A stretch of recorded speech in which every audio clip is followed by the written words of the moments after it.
What's up, guys? Dr. Mo here, digital nomad physician, recording from Santiago de Compostela, Spain. Oh, it's been wonderful. It's usually not like this, right? So generally December, starting kind of October, but really December, January, February are cold and rainy months here. The rain is not crazy. It's like mostly a drizzle, but it's usually cold and it's dreary. And right now it is absolutely beautiful. It's sunny. I'll see if I can link a photo in the description of the video, but it's been wonderful. I've had a chance to kind of catch up with a lot of my friends, go climbing, meet up for drinks.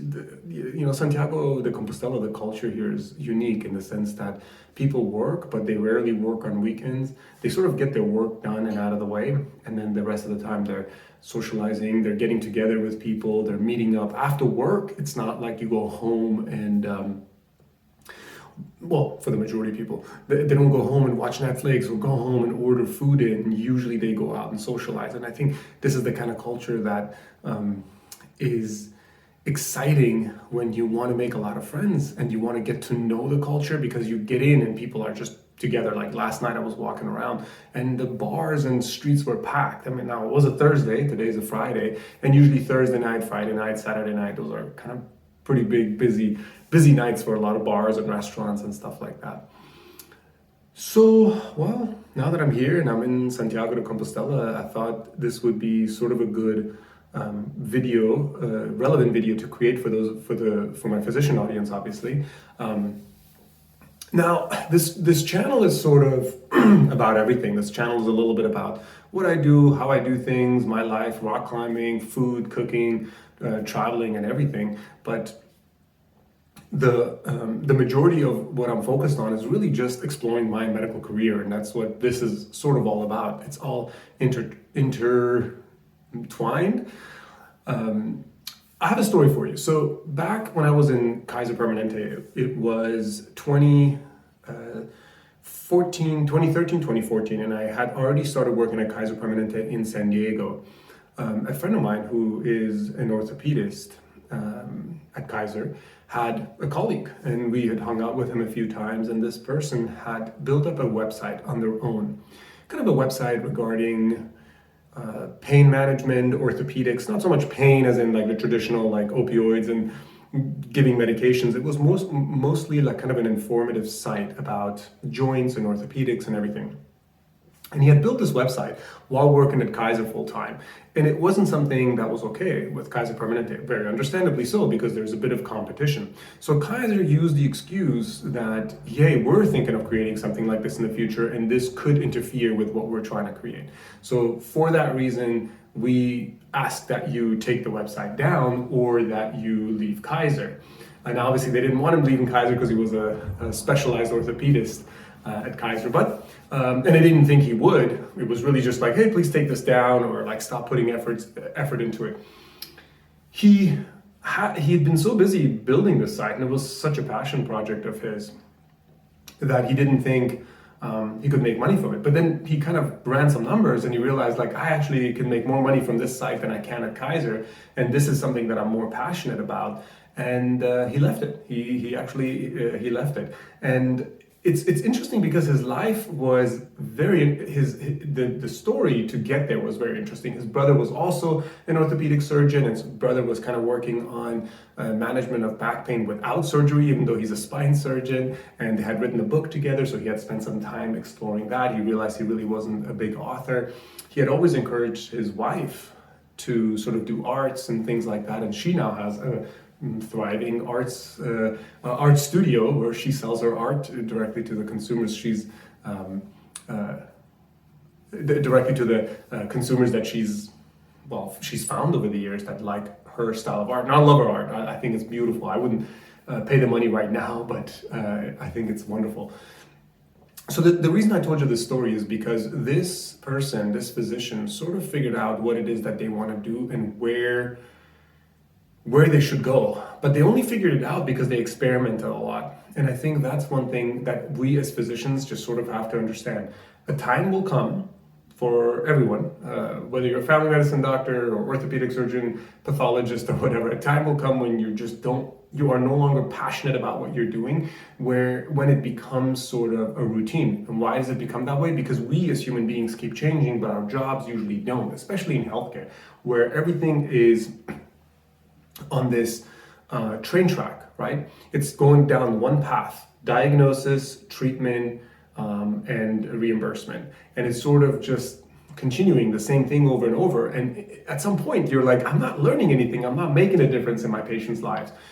Maybe you'll go try something different. Maybe you'll go from like a teaching institution to a private institution. Maybe you'll become per diem. Maybe you'll take a little bit of time off, but the essence of it doesn't really change.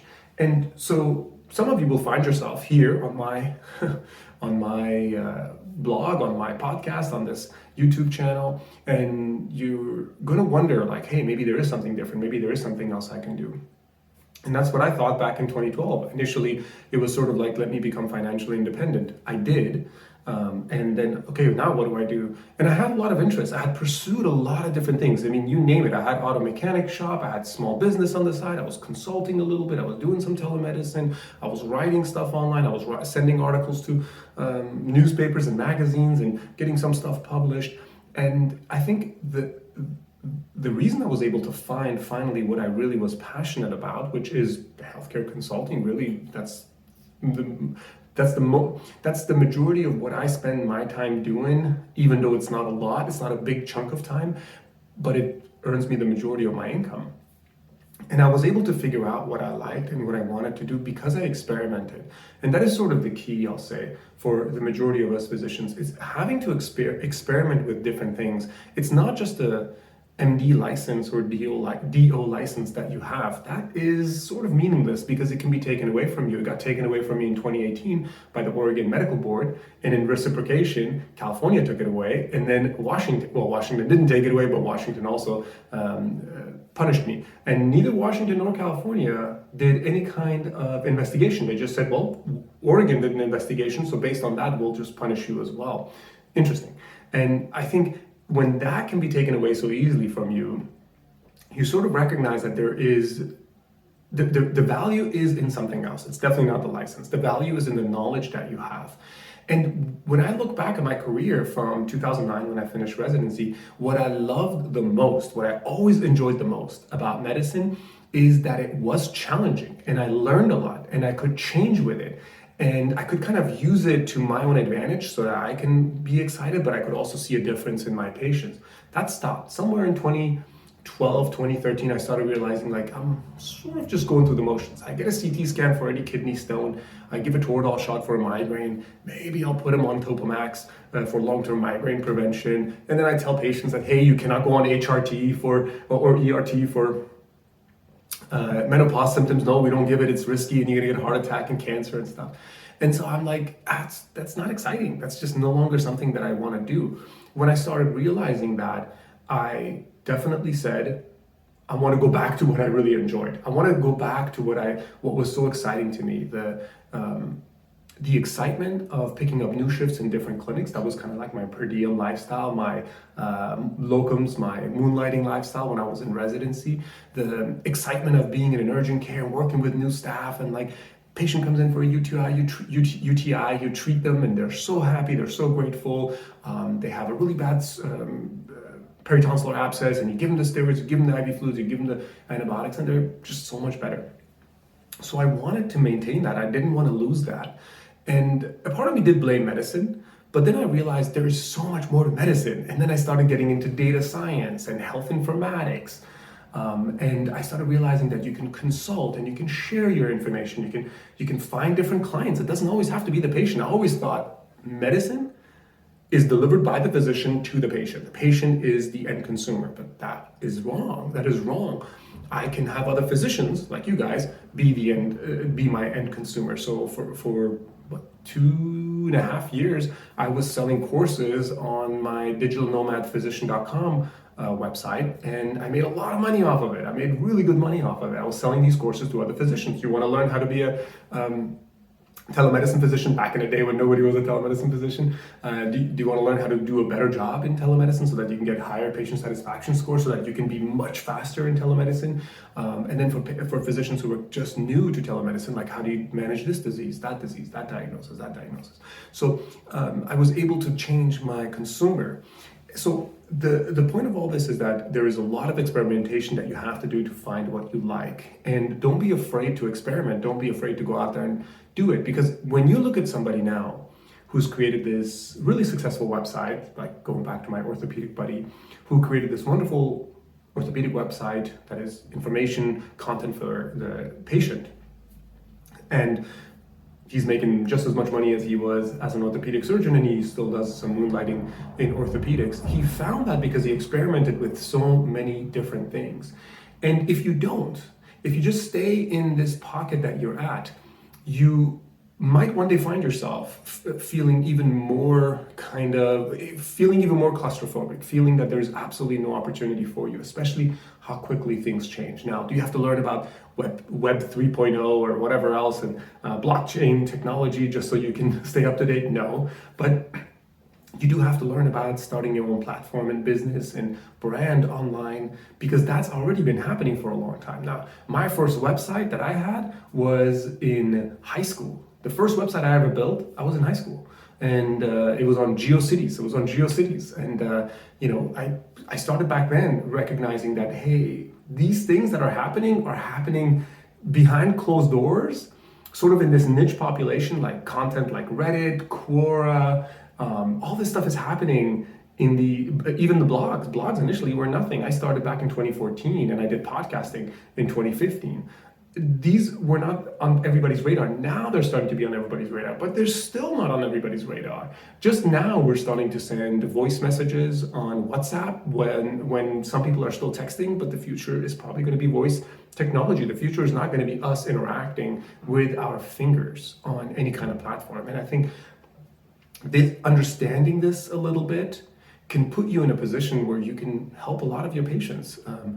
Our devices are going to interact with us through voice. So how are you going to be able to program such devices using Alexa and Google and stuff like that to, sorry, I said that word, to help them, to help your patients out, to deliver some sort of a service to your patients. On top of that, I think if I could kind of broadly give you some ways to think about this, is don't just think of yourself as a physician, and don't think of your patient as the recipient of a prescription. That's really not what's going on.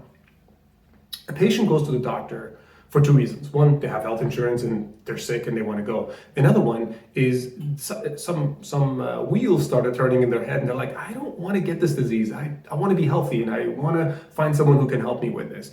So the second consumer is a tougher consumer because they're very, very discerning. And so they're going to expect a lot from you, but at the same time, it's not difficult to do that, right? And so now you, in the physician role, are either going to deliver this patient traditional prescription, here's a cholesterol medicine and good luck, get better, or you're going to be going through a bunch of resources online from other physicians, from wonderfully written books, and be like, you know what? I can deliver so much more value to this patient. So now my brand is different. Maybe now I'm in the real prevention business. Maybe now I'm in the patient education business. And now you have found something that you can do outside of traditional medicine, right? You are going to educate patients. You're going to create this website all about blepharitis, how to prevent blepharitis, everything about TMJ, how to prevent TMJ, tinnitus, I'm going to be the master or mistress of tinnitus. And so your patient is now the consumer, but they are not in the patient role. You're not building a patient-doctor relationship. You're educating.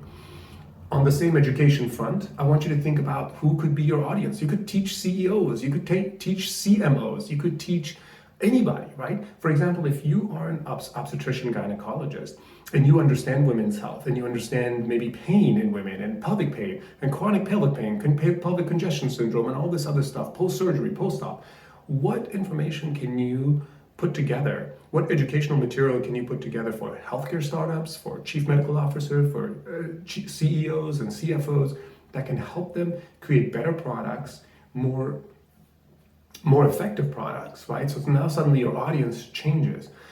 The same way, when I did healthcare consulting for companies that targeted Medicare Advantage plans. So these are big insurance companies. So how can that be your target?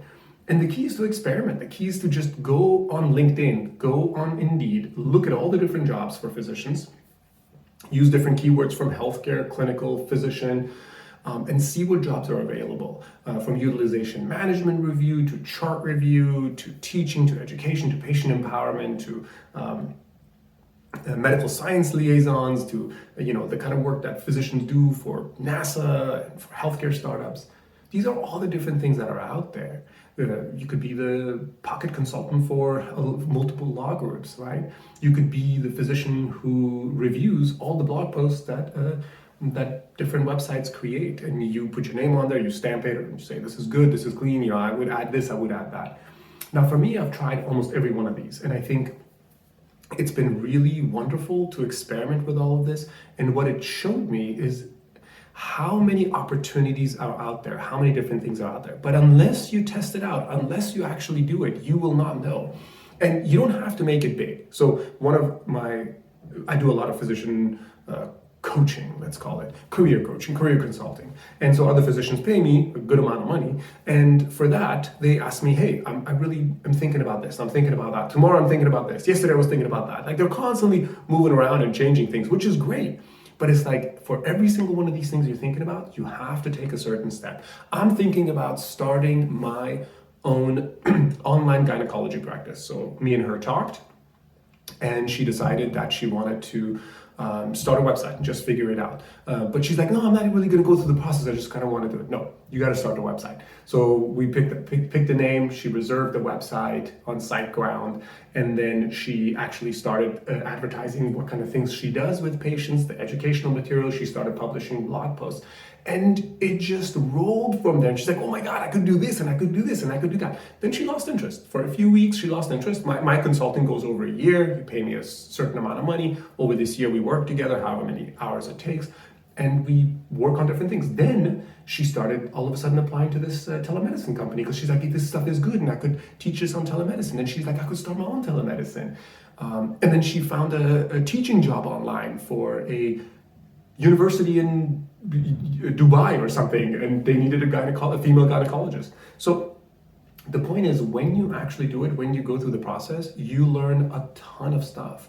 And that experimentation gives you the courage. The fact that you created your own website, which is super easy, as in like to do it, it doesn't take much effort. To actually build it and put some stuff on it takes a little bit more effort.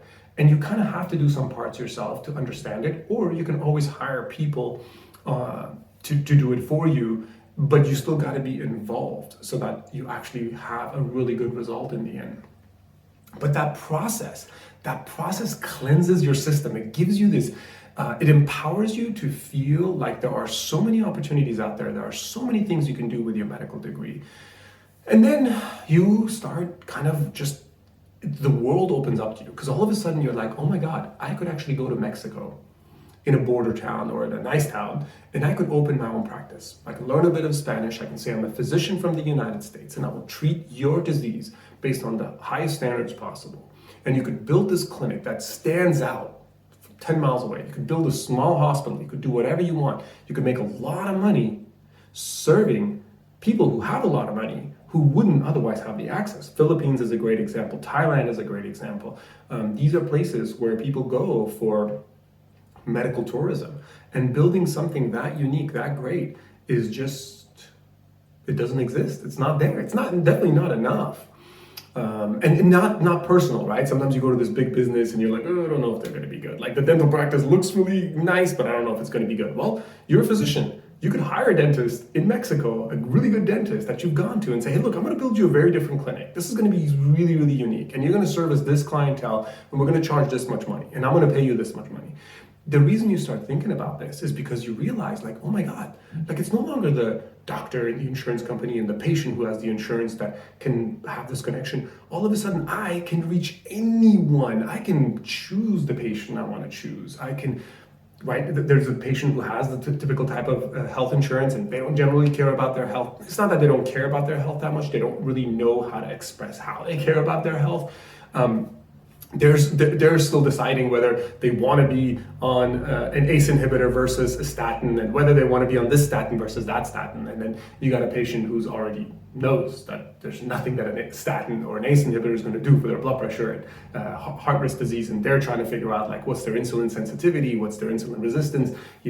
Should they avoid fructose for colon cancer? Should they do this? Should they do that? They're way past it, and so that's the patient you want to target, right? And so you recognize that there are different caliber patients and there are different caliber doctors, and then there are different consumer demands. Somebody wants a really beautiful clinic that they go into. Somebody wants delivery of healthcare within their home. So that's like kind of going like back in the day, going to somebody's house and delivering care. There are really successful websites doing that right now, really successful businesses in Los Angeles doing that right now.